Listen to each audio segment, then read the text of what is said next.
I was just going to pick off from just the next question from what Gathoni mentioned about us being the standard and us talking about how we were the standard. And then now 7 years later or many years later, we're all realizing, gosh, there's so much we did not talk about. And I'm thinking that a lot of us in our friendships move from seasons and move out of friendships because we find out that, hey, this circle is not that it's not safe. It's safe, yes, but I don't know if they're gonna get what I'm actually processing and what I'm going through. Safe enough. Yes. So so then I was going to what did you say? I didn't hear. No, I was saying it's safe, but it's how safe is it? Yes, how safe is it? And I just wanted to just talk about the honesty of what it means then to face the facts of, okay, oh my gosh, then I don't know if this circle is any more relatable. Let me move to another one. And then also for those who are experiencing that in their current friendships. And I know we experienced that because when we were 13 or 14 and 15, then we started experiencing life and getting into our teenagehood, and then we're like, this circle is no longer safe. How is it possible for then us, like if we were to go back, is that way we could have been like, guys, fact on fact, would have been the one to be like, so yesterday, guys, so the truth is I was out there in the streets, and like would have that, yeah. Is there a way we can so it's like, how do we move forward, even understanding just the flow of how relationships are? Because here we are being able to have this conversation, and we have to say that it was ordained that way, and stuff like that. But how can we move forward now to have honest and real relationships? And how do we start that early without pretending? And then we get to 17, you're like, hey, friends, peace, love, and harmony. I'm in another path, and it's not, there's no bile there. But yes, how do we transition from those? Yes. So I saw a meme the other day, and I resonated with it so much. It had me in a funk for like a while.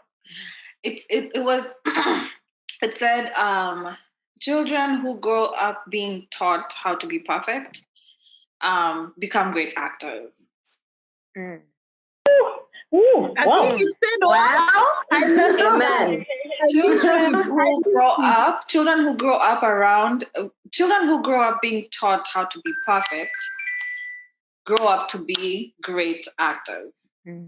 Wow. I was like messed up from that, because I think for me that was a lot of my childhood. Like there was just, like, this is what we do, this is what we do, this is where we achieve to be, and this is so I spent a lot of my teens and majority of my college just worried about my image. Acting. Worried about my image, Yep. And so everything circles back to my kids these days. I'm like, okay, how do I make sure my kids don't need therapy because of me? It's like a heavy burden to bear. I don't want to be the reason why my kid can go to therapy for something else, but not because of me or my parenting.